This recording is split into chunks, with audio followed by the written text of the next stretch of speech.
¿Es malo roncar? Definitivamente que sí es malo roncar porque afecta nuestra salud al no descansar y puede provocar un resquebrajamiento en nuestras relaciones conyugales, familiares y de amistad.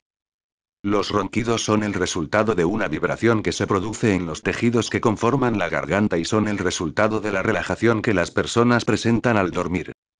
Roncar es una señal de que el aire pasa con dificultad y cuando más fuertes son los ronquidos es señal de que mayor dificultad respiratoria existe.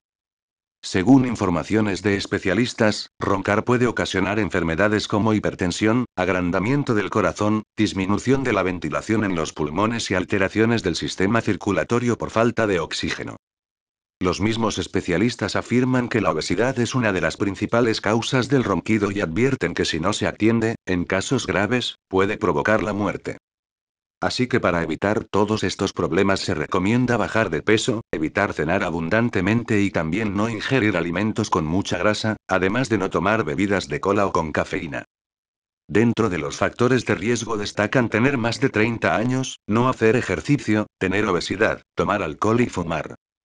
Estos son algunos de los problemas a los que nos podemos enfrentar al no buscar una solución para los ronquidos, por lo que les recordamos que sí es malo roncar.